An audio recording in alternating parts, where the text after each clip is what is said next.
Good morning, peeps. Welcome to another vlog. So as you can see today, we are dealing with a monstrous cast iron pipe behind us that is a 6-inch diameter, which is something that we haven't used in the past ever. Have you ever used 6-inch? No.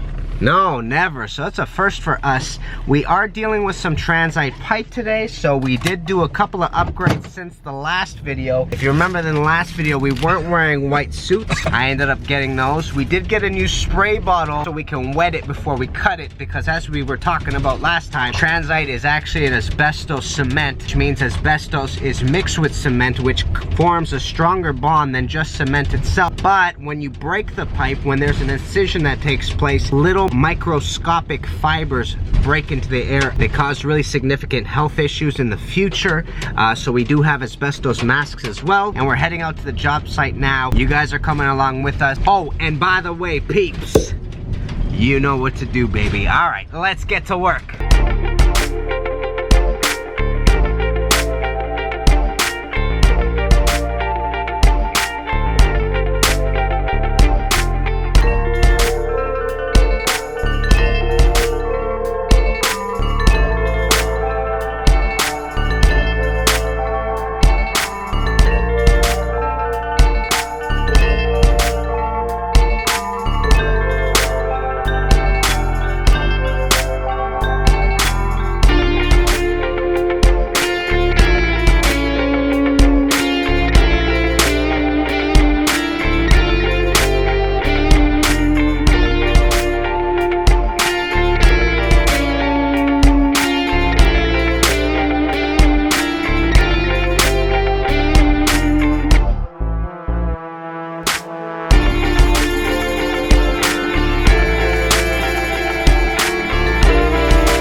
Alright peeps, I wanted to jump into the studio to address something that I mentioned in the last video that we were handling asbestos cement, which was basically that I decided to take an online course to eventually find out a little bit more about asbestos. It was an official Asbestos Awareness course, and I just want to run you through basically what I learned and a little bit of a review of what we talked about last time. So peeps, this is the website that I used essentially to take a course. It was $29.95 and it was about asbestos awareness. So something to keep in mind is that it talked about everything asbestos related, but I still didn't get an in-field practical training on it. It was strictly all theoretical, but it was still important for me to do because I wanted to keep Dad and I as safe as possible when we're handling the asbestos cement. So it was $29.95. It took me about an hour and a half to 2 hours to complete. It also had a few tests that it offered you, and then once you finished the final exam, which was a series of 20 questions on asbestos on the entire course, basically certified you. too. So a couple of things that I just wanted to review with you all about asbestos. One of the biggest reasons why asbestos was used throughout construction is because it had a lot of beneficial traits to it. It was fire and heat resistant, it was electrical resistant, it had acoustical absorption, which is a really big thing for us plumbers, because when you have a pipe that's in a building, for example, and it can absorb sound rather than let sound out, it's always going to be better in a building, and that's why we still go with other options like cast iron, which does the same thing. So it's got a really big tensile strength, which means that when you form a bond between asbestos and other things like cement, it reinforces the bond, it withstands stress, it's not easy to pull apart, it increases the strength of the entire thing, and it also is chemical resistant. So when you sit back and you think about why we used asbestos, it makes a lot of sense. A lot of these things are actually really beneficial in buildings, and what we've ended up doing is actually finding replacements for asbestos in order to have the exact same traits, in order for things to be fire and heat resistant, electrical resistant, to have acoustical absorption, tensile strength, and chemical resistance. It's something builders and construction workers and engineers have always been trying to find and have those standards in our building materials. It makes a lot of sense why asbestos was there. It wasn't until much later on that we realized that it had really bad health effects when it was airborne. So a couple of interesting things that I found out is that there are 6 types of asbestos out there. Asbestos falls into 2 categories.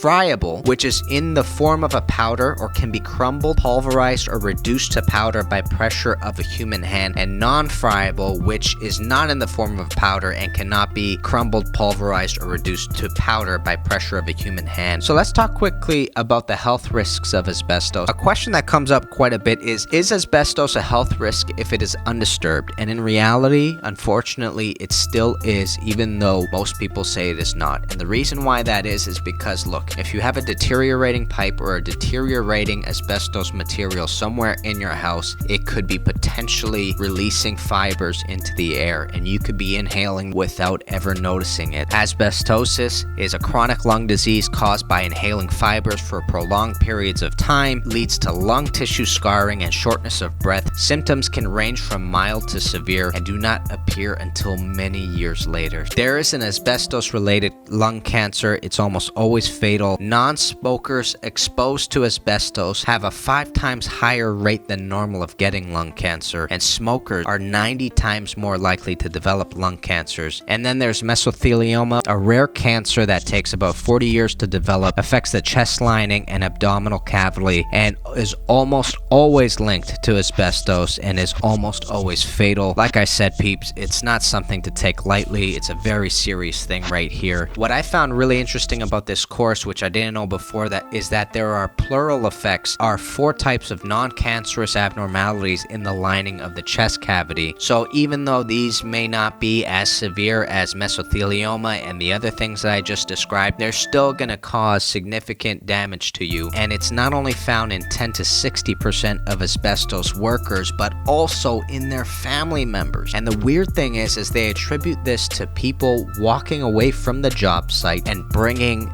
those asbestos fibers on their clothing. So they get home, they take off the clothes, those fibers become airborne, and they stay airborne for hours, and the rest of the family starts inhaling these and also gets these effects in the long run, which is just a terrifying notion. I know for me, man, that would devastate me if I were to find out that my kids or my wife or my mother and father were experiencing this when they didn't even walk into an asbestos environment. So it's really, really scary stuff here. A couple of things that they've noticed about these pleural effects is that there's a significant increase in incidence of laryngitis, and there's immune system function is reduced, and there is a rare condition known as retroperitoneal fibrosis, which is a fibrous mass behind the membrane lining of the abdominal cavity, which can result in kidney failure. So even these pleural effects are really devastating, and it's something to keep in mind. Let's not play around with this mineral that comes from the earth, because it can really, really cause some serious damage. Now, the people that need to worry about asbestos. Workers in manufacturing of asbestos, construction workers, mechanics, maritime workers, and custodial workers. There was a point in history where asbestos was being put into everything, including tiles, including drywall, including cement. Asbestos was almost everywhere, so it's really important to note that if you're walking into an older building, it's something that you've really got to keep in mind. You got to worry about. You might be being exposed to asbestos without knowing it at all. And I know from mine and my father's experience is that we work in old buildings all the time. And we did have one client that was telling us that she was sure that there was asbestos in the cement board of the building itself. So something to keep in mind, something to remember. And if you're ever doing demolition work or somehow powderizing anything around you, you know what? It might be worth it just to get an asbestos respirator just to be friggin' safe.